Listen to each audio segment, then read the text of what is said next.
Thank you very, very much for the invitation to visit here today, and it's great to see the familiar faces. And I have already enjoyed my stay in Israel. I'm looking forward to the rest of my stay.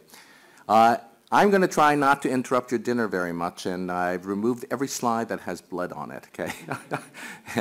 But what I'm going to talk about is a little bit of philosophy, and that's because, again, we are at a very interesting point in time when understanding of biology and technology is moving so fast that one wonders, and many people wonder out loud, what's going to happen with surgery. And so but I want to make a short introduction as to my institution that I'm in now. For 30 years, I was at the Memorial Sloan Kettering Cancer Center in New York, and about 2 years ago, I moved to the City of Hope Cancer Center in Duarte, California. It's a suburb of Los Angeles. So again, everybody flies into Los Angeles to come and see me. So people go, what's the City of Hope? So I just want to take 2 seconds and introduce it. It is a 134-acre campus on the outskirts of Los Angeles, and it's been there for 100 years. Until 1985, it didn't charge any money for treatment of cancer. So we're kind of like the Shriners of cancer. It was the place in 1978 that synthetic human insulin was invented, and subsequently it was where humanized antibodies were invented. And that's why we could afford to go treat people for free, because of the royalties that came in on that was brought back to treat patients in charity. And so that's the kind of place it is. I went there because I do robotic surgery. And it was an early adopter of robotic surgery, and it is the place that has done the most robotic surgeries in America, over 10,000 cases. And I do gene therapy, and it's one of the biggest gene therapy centers. 40% of the vectors that are produced for academia in America are produced in our GMP facilities, and that's what I do in terms of therapy.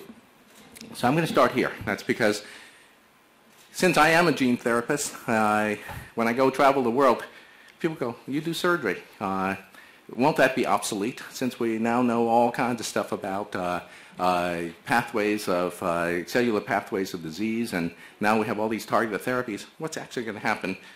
So I spend a lot of time talking to medical students, talking to surgical residents to try to convince them how robust and how wonderful life is going to be. And I believe we are all in a wonderful career. It's all just about a matter of evolving to incorporate all of the new knowledge in biology and technology that allows us to go move forward. And so I start here. This is what I do mostly. I cut out pieces of liver, and therefore in America that means taking out metastatic colorectal cancer. As you all know, half the people who have colon primaries will have mets in the liver, and that's because, again, the venous drainage, the portal vein, drains straight to the liver, where a filtering mechanism is so good, cancer develops there. And many times it only develops there and nowhere else in the body. But when I graduated from medical school in 1985, people didn't accept that. Okay? It was thought that tumor cells in the blood must have gone everywhere, and it was hopeless. Now, lots of data out there, and these are just some of the bigger series, including mine, that was written over 15 years ago now. I'm feeling kind of old, with 1,000 cases, and operative mortality has gotten very low. Back then, 15 years ago, it was about 3%, but at most major centers now, you could do major liver surgery at less than 1% mortality. Median survival went from the 6 to 10 months of untreated disease to 42 months, and then 1/3 of the patients were alive 5 years later. And surgery alone can actually cure people of this disease. Okay? Many of our oncology colleagues don't believe this, but the data actually supports it. This is a paper I wrote in 2010, not from my data, but from one of my teachers, Joseph Fortner. He had died in the gym working out and ruptured an artery in his brain. And so I took the occasion to look up all the operations that he had done back in the 60s, 70s, and 80s when no one gave adjuvant chemotherapy. Okay?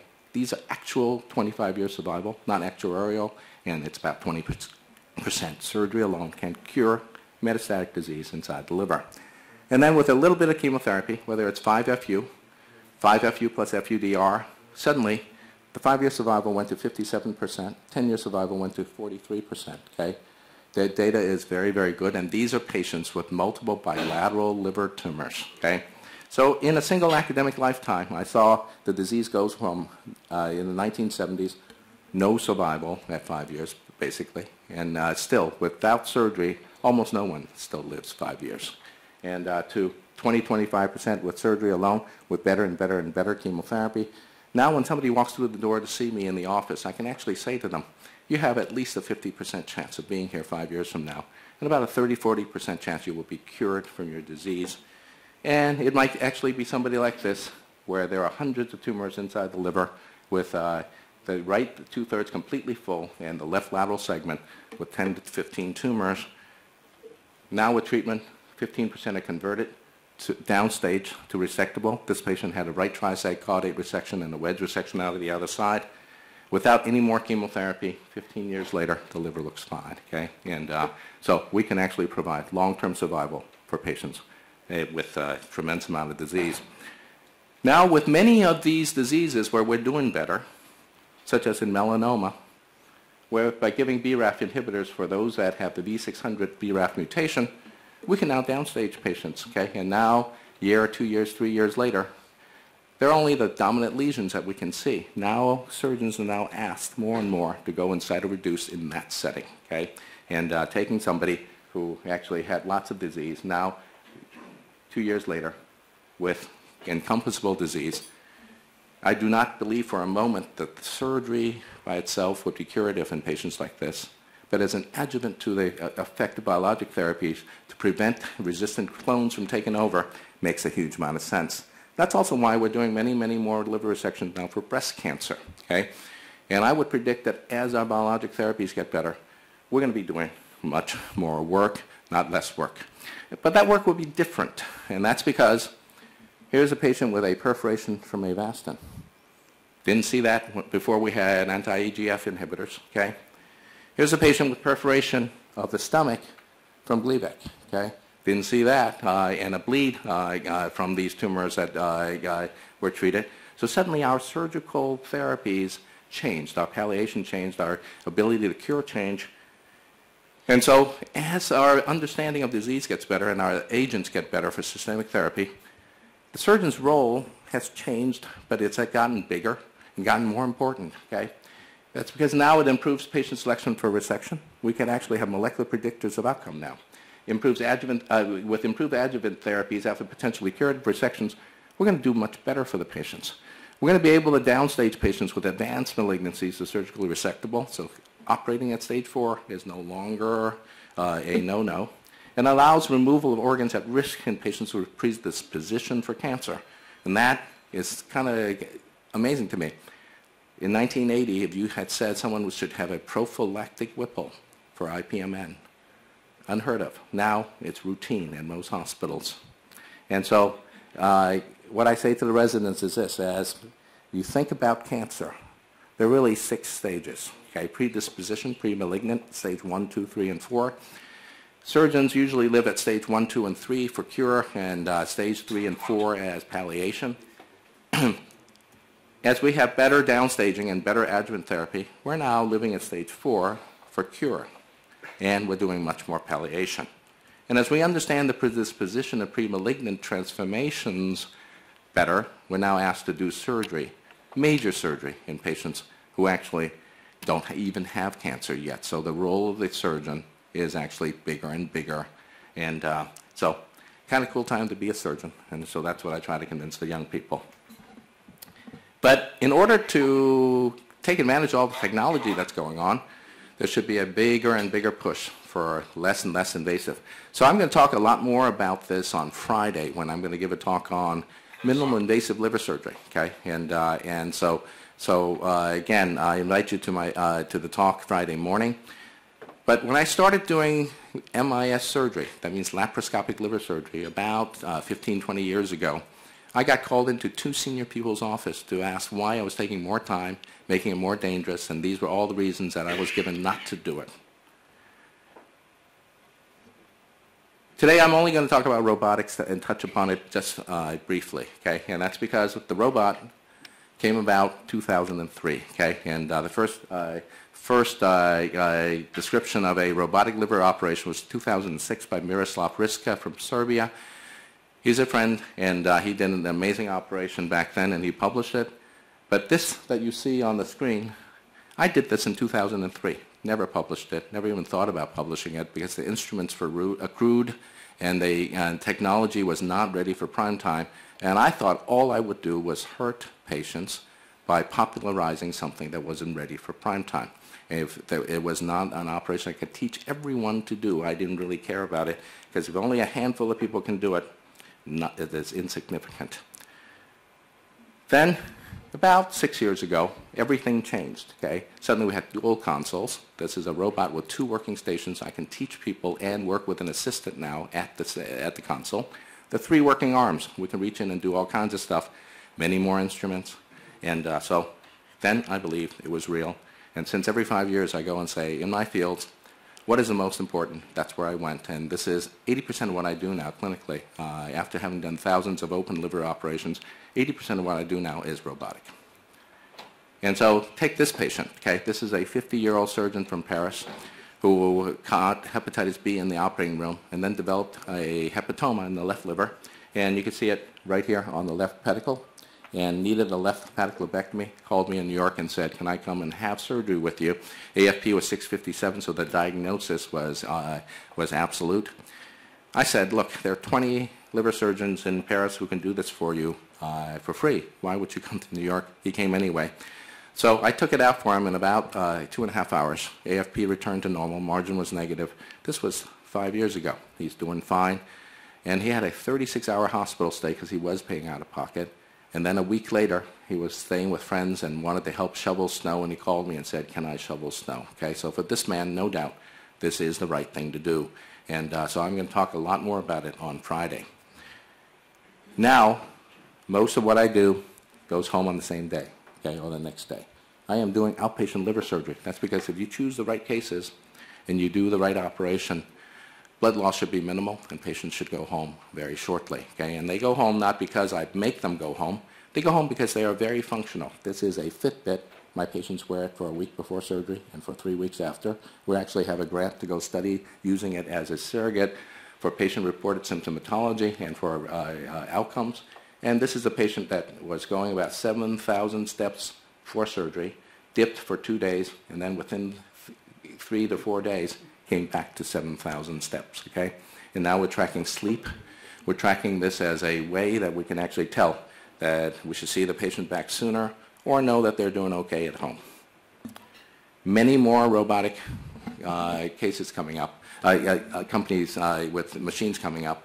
So the argument should not be, it costs $2,500 more, why would you want to do this? It is who is the right patient to have this, what are the right tools, and that's because once some of these, Medtronic, Google, Johnson, Titan, Perfint, Alra, Stryker, Mako, once many more of these hit the market, prices will come down. And I also want to remind everybody that the surcharge, the extra spend we do for robotic surgery is about 1 single tablet of Avastin, okay, that even in the best of circumstances works in 3% of the patients that it's being used for. We're now having all kinds of technology that's going to improve the surgical outcomes too. Okay? We're now able to see better in the operating room. It could be radiologic, and so these are some of the rooms I designed in New York where we actually had 2 3-Tesla magnets where you can operate within a CT angio.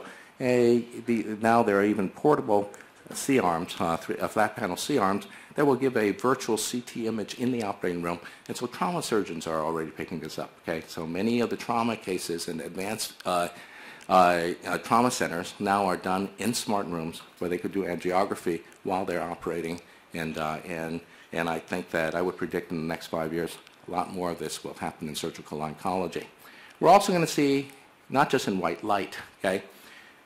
Near-infrared, narrowband imaging is already in every Olympus scope, okay? It's just that very few surgical oncologists actually turn it on because they don't realize what that button is in the back of the light source. Human bile actually fluoresces at green. You actually don't need to inject ICG. You just have to turn to 495, and you can actually still see the biliary tree perfectly. So the next generation fluorescence imaging in the operating room, we'll see it. Okay. This is antibody against folate receptor. This is ovarian cancer. It turns out many cancers have increased folate receptor on the surface.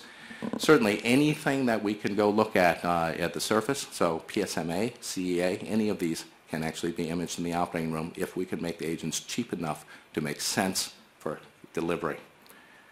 But minimally invasive surgery is not just scopes, it's also needles, and that could be radiofrequency, microwave, IRE, cryotherapy. Now, when I first started doing this stuff 20 years ago, again, many of my seniors would say, why are you giving away open operations? Why are you doing this? And it is because for small tumors, there's no doubt physics works, it kills cancer, and it could kill small tumors completely. Now there are 5 randomized trials in hepatoma, small hepatoma, of resection versus ablation, and 4% complication versus 55% complication.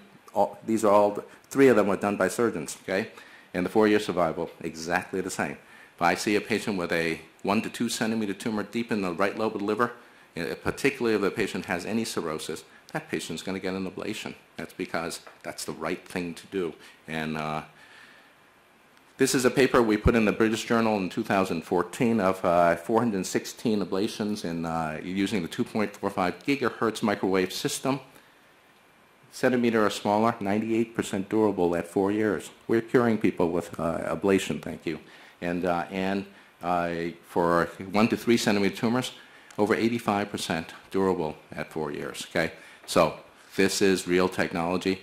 So I try to convince my residents and fellows they have to learn to do this. As a surgeon, down the line, if you can't do ablation, you probably won't be a liver surgeon in business. And that's because if you saw somebody with a large right liver lesion with a small lesion on the opposite side, probably should be a resection plus ablation. And so Evard and Graham Poston and I actually put a paper together at POS 1 2 years ago. We called it Combined Ablation Resection Care, branding, and a 5-year survival is very, very similar to bilateral resection, and the morbidity is much less. So just to illustrate a case, okay, a liver case, this is the kind of case we see now. Somebody who has a liver full of tumor, all PET positive because they always have to have a PET scan in order for a patient to be seen at the tertiary center. This is a 45-year-old with transient abdominal pain, CEA 1450, LDH 1600. Gets chemotherapy, nothing much happens. So many places would put this patient in hospice or in experimental chemotherapy. And second-line chemotherapy in this disease only has about a 21% chance max of response. And if so, I asked this patient how aggressive he wanted to be. And this is the kind of case now we see in a tertiary center. And he said, I would like to be very, very aggressive because I'd like to see next Christmas, okay? Because everybody had told him he had 3 to 6 months to live. So I took him to the operating room, found 14 tumors on the left liver. I resected 3 of them, including the caudate, and then I burned 11 of them by microwave. I put in a pump for regional chemotherapy as second line, and then I left the sigmoid colon cancer in place. And then 3 months later, came back, all the ablation sites looked completely dead, and all the tumors on the right are now starting to shrink and calcify. Did a portal vein embolization. The liver grew from that to that, left liver. Went back and did a right lobe completion, and this is 48 months later, okay? There is no chance this patient would be alive 48 months later with any other line of therapy than the aggressive approach we took, but measured aggressive approach, because everything we did was as safe as it can be, and that's going to be the key in the realm of pushing the envelope. And this patient is not cured. He's going to get cancer back. It's going to be someplace where they're hiding, but I think we've done some good, okay? Now, going back to the gene therapy, okay, and that's because that's what I do in the lab. And these are exciting times for gene therapy because the very first product for gene therapy was just approved in America. And in Europe, it was the second agent approved, and I just want to talk a little bit about it since for 15 years, people didn't believe we were working on anything real. And it was very disappointing that it took 15 years, and that's because 2001, everybody would think that that was an important date because the human genome was sequenced and published, sequencing published in Nature. But even though that happened 15 years ago, no gene therapy reached man. But every time somebody says, oh, it's so disappointing, it took so long, I say, it's even longer than that. You know, this is my neighbor in New York, Jim Watson. He was credited with describing DNA, the structure of DNA in 1957. So the genetic age actually started in 1957, and no real therapies until this year in America. Now, there are many diseases that are about to get approvals, okay? And adenosine deaminase deficiency. This is a severe combined immunodeficiency, and depending on your generation, the bubble boy either was John Travolta or the bubble boy was Jake Gyllenhaal. Okay? These are kids that had no immune system, and therefore they could not leave the bubble. This is what bubble boys look like now, okay? This is a kid 5 years out of the bubble after gene therapy for severe combined immunodeficiency. And so I would predict that this will get approval in the next few years. And then, exciting times for gene editing. We can now go in and change single genes, single bases, a few bases, and fix it very, very impressively. So muscular dystrophy, so improved structural protein, improved secreted proteins such as in hemophilia, disabled genes for viral replication, hepatitis B. This is something we're working very hard on. But at the City of Hope, we actually have a program that's starting clinical trials this month, okay, on trying to make someone non-infectable for HIV. We're taking out stems, T cells. We're engineering the cells no longer to express CXCR5, which is the receptor for HIV, and putting those back into patients that are chronically infected with HIV. Then we're going to take them off medication. And if this works, it should cure them of HIV. But suddenly, we create a second class of humans who are non-infectable, okay? And what does that mean? So suddenly, all these things that are advances will not only be advances in science and in medicine, but will be challenges in all kinds of other realms, including ethics and sociology. What I work on are oncolytic viruses. I design viruses that infect cancer cells, replicate in them, and lyse them. And at the same time, I try to design them never to infect normal cells, or even if it infects normal cells, never to replicate. It goes like this. This is a plate of mesothelioma cells. Every human being who's ever gotten mesothelioma has died from this cancer because it's highly resistant to chemotherapy and radiation. Look at this one cell right here. I've thrown on this one plate a pox virus that kills mesothelioma, and I've thrown one virus per 100 tumor cells, okay? This cell gets infected, turns green because we put a marker gene that's green in it. 10 hours later, it lyses. Then the whole plate gets infected. Then all the cells are dead within about 12 to 24 to 36 hours. This virus is currently in human clinical trials at Sloan Kettering, and we have many more that are even better. And so the very first one we did was actually a herpes simplex that we did gene deletion, so it could only replicate in cancer. And this was designed by Bob Matuza, who's the chief of neurosurgery at the Massachusetts General Hospital. Bob and I are very good friends. And so at a meeting, he turned to me and said, I'm designing this for brain cancer because in the human brain, nothing replicates except for cancer. Therefore, if I make a virus that only kills cells that are replicating, it should kill brain cancer. Could you try it in some of your models? So I took it home, gave it to Dave Kuby, who is now a liver surgeon at Emory. And when he was in the lab, this is hepatoma in an allogeneic model in a buffalo rat. Tumor usually grows like this, single dose of virus, okay? So we went straight to man. This is actually a human being with metastatic colorectal cancer that failed all chemotherapy, and CEA was 825, and then by a single treatment, okay, CEA dropped by half, tumor shrank by 75% volumetrically on the scan.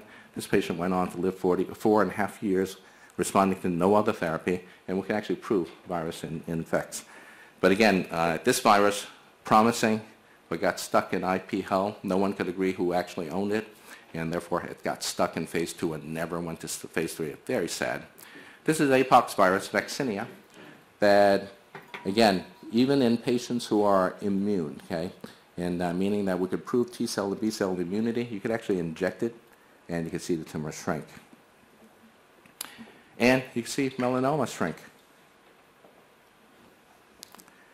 But the one that got approved was TVEC. It's a herpes virus that secretes GM-CSF.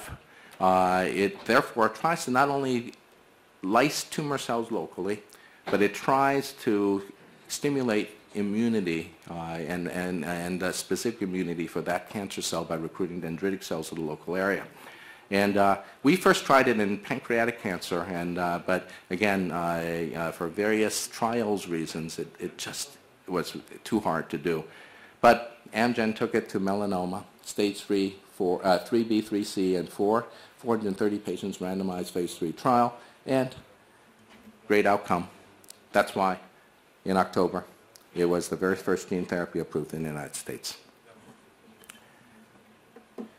But why oncolytic viruses? Now I'm talking not just about a research field, because now this is a clinical field. Every major cancer center is going to have a viral therapy arm, and we're going to see patients who've been injected with various viruses. We're going to need to know what to do with them and what to do with their tumors afterwards, if they're residual tumors, to go cytoreduce. But the reason this is such a promising field is because, again, viruses are particularly effective for targeting chemo and radiation-resistant tumors. And so that's because chemo and radio-resistant tumors are anti-apoptotic stem-like, activated in DNA repair mechanisms, and hypoxic. And viruses love all of this, okay? And so hypoxia. Viruses don't really care if it's 2% O2 or 21% O2. It kills cancer really well. It infects stem-like spheroids just beautifully and kills them. Viruses travel along nerves, okay, such as the way that pancreatic cancers, they have paraneural invasion. They travel up these nerves, and viruses track right up along with it and kills the cancers. Viruses track along lymphatics, okay, goes through the lymphatics to the lymph nodes that are infected with cancer and kills cancer there.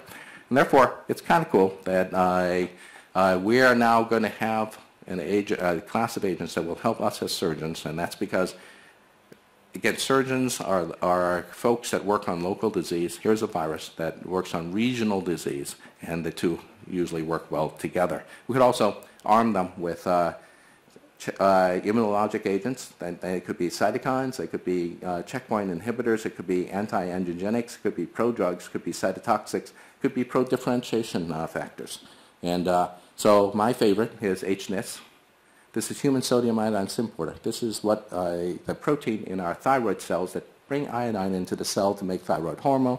This is also the protein on the cell surface that makes well-differentiated thyroid cancer so curable, because a single dose of iodine-131 usually kills cancer wherever it's hiding. So if I could infect a cell and kill the cell with the oncolytic virus, but in the meantime put on the cell surface HNIS, I can actually give either iodine-131, I could give rhenium, I could give many isotopes that will be taken up and kill the neighboring cells. So I believe that we're going to need to only infect 1 out of every 2 million cancer cells if we chase with radio agents. And so, again, very promising.